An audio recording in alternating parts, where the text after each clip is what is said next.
The pot roast was getting cold, but my mother kept refilling everyone's wine glasses as my brother Mike continued his performance. I mean, seriously, he said, waving his fork for emphasis. Who needs a smart device that tracks their pet's emotional state? It's the dumbest thing I've ever heard. My name is Sophie Chen, and at 29, I just sold my pet tech company, Popprint AI, to Google for $4.2 billion. Not that anyone at this family dinner table knew that yet. It's not just emotional tracking, I said quietly, pushing my peas around my plate. The AI can predict health issues before they become serious, potentially saving pets' lives. Mike rolled his eyes.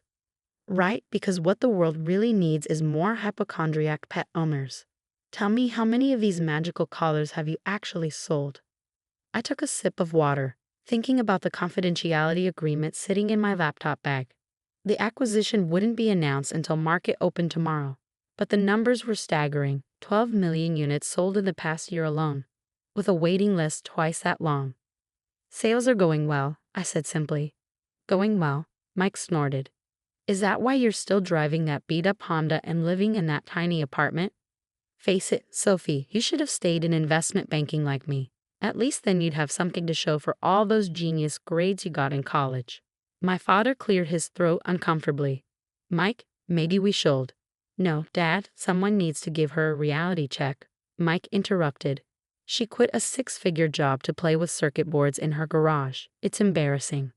The garage he was referring to was actually a state-of-the-art R&D facility where my team of 50 engineers had revolutionized veterinary care through artificial intelligence. But Mike had never bothered to visit, so he wouldn't know that. How's the merger going at your bank? I asked, changing the subject. Mike had been bragging for months about a deal he was leading. His face darkened slightly. It's proceeding. There are some complications with the numbers, but we'll sort it out. What he didn't know was that I knew exactly why his merger was struggling. My company's AI technology had caught the attention of every major tech giant, and during the acquisition talks, I'd gotten an inside look at various industry dynamics. Mike's bank was trying to merge with a failing institution, hiding bad assets through creative accounting. It would all come crashing down soon. I'm sure you will, I said, taking another bite of now cold pot roast. 3 years ago, when I first left banking to start Popprint, Mike had been the loudest critic. Banking is real business, he'd said.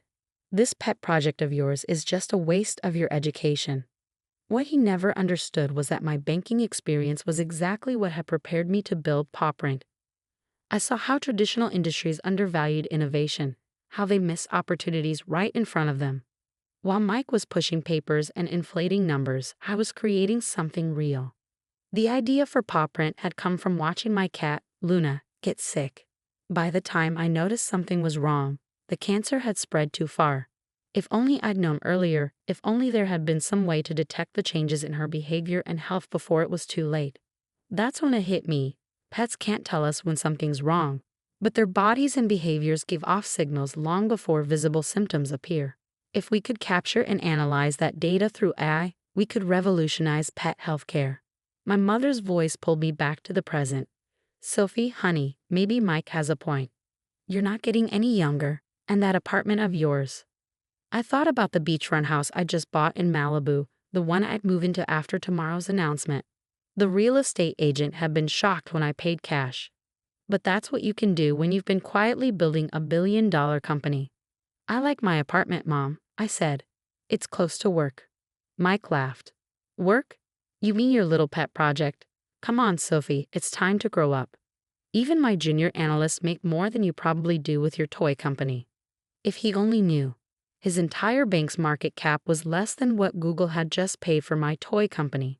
Tomorrow, every financial news outlet would be running the story. Google acquires Popprint AI in largest pet tech deal in history. But for now, I just smiled and asked Mom to pass the gravy. After dinner, as everyone moved to the living room for coffee, my phone buzzed. A text from David, my lead engineer. Everything's set for tomorrow. Google's press release is ready to go. You sure you don't want to tell your family tonight? I looked over at Mike, who was holding court about his latest luxury car purchase. Some surprises are worth waiting for, I texted back. My father caught me in the kitchen as I was helping Mom with dishes. You okay, sweetheart? Mike was pretty harsh tonight. I dried a plate, thinking about all the times Dad had encouraged my curiosity. Bought me electronics kits when I was little, defended my decision to study both computer science and finance in college. "I'm fine, Dad," I said. "Actually, you might want to watch the business news tomorrow morning. Could be interesting." He gave me a curious look but didn't press further. Dad had always been good at keeping secrets. As I drove home that night in my beat-up Honda, which I kept because it was the last gift Luna rode in before she passed, I thought about how everything would change tomorrow. The money didn't matter so much. I'd been effectively a billionaire on paper for months as the acquisition talks progressed. What mattered was finally being able to step out of the shadows, to show my family and the world what I built. My phone buzzed again. Another text, this time from Sarah Kim, my attorney. "Final paperwork is complete. The merger Mike's working on just got flagged for regulatory review. Timing couldn't be better." I smiled, thinking about tomorrow's board meeting at Mike's bank. He'd be trying to explain why he missed the red flags in his merger targets books right around the time my face would be appearing on CNBC. Sometimes the best revenge isn't about proving people wrong. It's about proving yourself right. The morning of the announcement, I woke up early and made coffee in my modest apartment. The view of Silicon Valley from my balcony was particularly beautiful today, or maybe that was just my mood. My phone started buzzing at 6:30 a.m. First CNBC, then Bloomberg, then what felt like every financial journalist in the country. They all seen the press release. Google acquires PawPrint AI for $4.2 billion, marking largest pet tech acquisition in history. I declined the interviews for now. There would be time for that later. Instead, I turned on CNBC and waited. At 7:45 a.m., my face appeared on the screen alongside the acquisition headlines. Within minutes, my phone exploded with notifications. First was Mom, "Sophie? Is this real? Call me." Then Dad. I knew it. "So proud of you, sweetheart." Mike's name was notably absent from my notifications. I drove to PawPrint headquarters, where my team was gathering for the announcement. As I walked through the office, people were hugging, crying, celebrating. Many of them had taken equity instead of higher salaries when they joined. They were all millionaires now. "Ms. Chen," my assistant Rachel called out, "your brother's bank is trying to reach you. Apparently, they're interested in investment opportunities." I smiled. "Tell them to contact Google's corporate development team. We're a subsidiary now." The irony wasn't lost on me. 3 years ago, when I was trying to raise my first round of funding, I'd approached Mike's bank. He'd laughed me out of the building, telling me to come back when you have a real business plan. Now his bank was desperate for a piece of the action, but it was too late. The same day my acquisition was announced, news broke about the troubled merger Mike had been working on. The target company's books were worse than anyone had realized. His bank stock was in freefall. Around noon, my mother showed up at the office, tears in her eyes. "Why didn't you tell us?" she asked, hugging me tight. "All this time we thought." "You thought what, Mom?" "That I was failing. That Mike was right about me wasting my potential." She had the grace to look embarrassed. "We just worried about you, working all those hours, living so modestly when you could have had such a comfortable life in banking." I led her on a tour of the office, showing her the labs where we developed our AI technology, the walls covered in thank you letters from pet owners whose animals' lives had been saved by our early detection system. "I am comfortable, Mom," I said. "I've been comfortable for a while. I just didn't need to show it off." My phone buzzed. Mike was finally calling. I let it go to voicemail. Later that afternoon, I had my first official meeting with Google's executive team. They wanted to discuss expansion plans, integration strategies, and my role going forward. I'd be leading their new pet technology division with a significant budget and autonomy.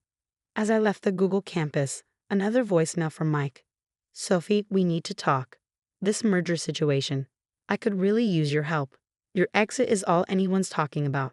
Maybe you could put in a good word with some investors." I thought about all the family dinners where he belittled my work, all the times he dismissed my company as a cute hobby. Now he wanted my help. When I got home that evening, I found him waiting in my building's lobby. "How did you get in here?" I asked, though I knew the answer. He was still my emergency contact. Something had need to change. "Sophie, please," he said, following me to the elevator. "My career is on the line here. The merger's falling apart. Our stock is tanking, and you're suddenly the golden child of Silicon Valley. You have to help me." I turned to face him. "Have to? Like you had to mock my ridiculous gadget at dinner last night? Like you had to tell everyone I was wasting my life?" "I was wrong, okay," he snapped. "Is that what you want to hear? You're the brilliant one, the successful one. Now can we talk about how you're going to help your brother out of this mess?" We reached my floor, and I stepped out of the elevator. "No, Mike, we can't. Because this isn't about brilliance or success. It's about respect. You never respected me, my work, or my choices. You thought success only looked one way, your way. Now you're learning otherwise, and that's a lesson you need to experience fully." "What are you saying?" "I'm saying good luck with the merger, Mike. I hear Google's corporate development team gives excellent feedback on due diligence practices. You might want to look into that." I closed my apartment door on his protests, finally checking my other messages. The acquisition had made me the youngest self-made female billionaire in tech. Magazine covers were already being planned. Speaking requests were flooding in. But what made me happiest was an email from a pet owner in Ohio. "Your device caught my dog's heart condition 3 months before any symptoms showed. The vet says if we'd waited, it would have been too late. You saved his life. Thank you." I clicked over to my real estate agent's website, looking at the Malibu house I'd bought. The movers were coming next week. Maybe I'd invite the family over for dinner once I was settled. Show them what their failing daughter had really been up to all these years. But first, I had a company to run and lives to save. Success, I was learning, wasn't about proving others wrong. It was about staying true to your vision, even when nobody else could see it. 2 months after the Google acquisition, I sat in my new Malibu home, watching the sunset over the Pacific. The house was everything I dreamed of. Modern, spacious, with a dedicated room for Luna's old things and a wall of thank you letters from PopRent users. My phone buzzed, another text from Mike. "The merger's officially dead. Board meeting tomorrow to discuss leadership changes. Please, Sophie, I need your help." I set the phone down without responding. Mike's bank had lost billions on the failed merger, and heads were rolling. According to industry gossip, his position was particularly precarious. The doorbell rang. It was Mom and Dad coming for their first visit to my new home. "Oh, honey," Mom gasped as she walked in. This is incredible." Dad just smiled, walking straight to my wall of letters. "These are what matter, aren't they?" he said, reading the stories of pets saved by PopRent's early detection system. "They are," I agreed. "The money's nice, but this is why I built it." We sat on the terrace for dinner, prepared by the private chef I'd hired, one luxury I'd decided to allow myself. As we ate, I could see Mom struggling with something. "Mike's in trouble, isn't he?" she finally asked. "His choices put him there, Mom. Not me. But you could help him. With your connections now." I set down my fork. "Mom, do you remember last Christmas? When Mike spent the entire dinner telling everyone how I was throwing my life away. How I'd never amount to anything in real business?" She nodded slowly. "The whole time he was saying that, I was in final negotiations with Google. I was already worth billions on paper. But instead of telling him that, I sat there and took his abuse. Do you know why?" "Why?" Dad asked quietly. "Because I wanted to see who he really was. Not who he pretended to be when he needed something, but who he was when he thought I had nothing to offer him." The next morning, I drove to Mike's bank for the board meeting. Not to help him, but because Google was considering acquiring some of the bank's technology assets in the wake of the failed merger. As the new head of special projects, I'd be leading the evaluation. Mike was waiting in the lobby, looking like he hadn't slept in days. "Sophie, thank God," he started, but I held up a hand. "I'm here as a potential acquirer, Mike. Nothing more. Google is interested in your AI trading platform. We'll be evaluating it over the next few weeks." His face fell. "But I'm your brother." "Yes, you are. And for years, you used that relationship to tear me down. To make yourself feel bigger by making me feel smaller. Now that the tables have turned, you want to use that same relationship to save yourself." I said I was sorry. "No, Mike, you said you were wrong. There's a difference. Sorry means understanding the harm you caused and wanting to make amends. Wrong just means the outcome didn't match your expectations." I walked past him to the elevator, remembering all the times he'd made me doubt myself, all the family dinners where he'd dismissed my dreams. The board meeting was brief. Mike's team presented their technology, trying desperately to impress Google's new pet tech division head. I asked pointed questions, exposed flaws in their system, and watched my brother squirm as I demonstrated a level of technical knowledge he never knew I possessed. Afterward, I found Dad waiting by my car. "You didn't have to be so hard on him in there," he said. "Yes, I did. Not for revenge, Dad. For his own good. Mike needs to learn that success isn't about putting others down or taking shortcuts. It's about building something real, something that helps people, or in my case, helps pets." Dad nodded slowly. You remind me of your grandmother. She built her business from nothing, faced all kinds of discrimination, but never lost sight of why she was doing it." I smiled, thinking of Grandma Chen and her fierce determination. She'd been the first to invest in PopRent, writing me a check and saying, "Make something that matters." That evening, I sat in my home office, reviewing acquisition proposals for Google. Mike's bank's technology wasn't worth buying. Too many corners cut, too much emphasis on flash over substance. Just like Mike himself. My phone buzzed one last time. Mike again. "I get it now. I really do. I'm sorry, Sophie. Not because I was wrong, but because I hurt you. Can we talk? Really talk?" I stared at the message for a long time, thinking about family and forgiveness and what really matters in the end. "Coffee tomorrow," I texted back. "My office at Google. Let's start over." Because sometimes success isn't just about proving yourself right or others wrong. Sometimes it's about showing others a better way forward, even if they have to fall first to see it. As I looked out at the ocean, I thought about Luna, whose illness had inspired all of this. On my desk sat her old collar, now retrofitted with the latest version of PopRent's technology.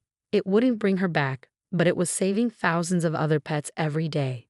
That's what real success looks like. Not the house or the billions or the headlines, but the lives changed for the better.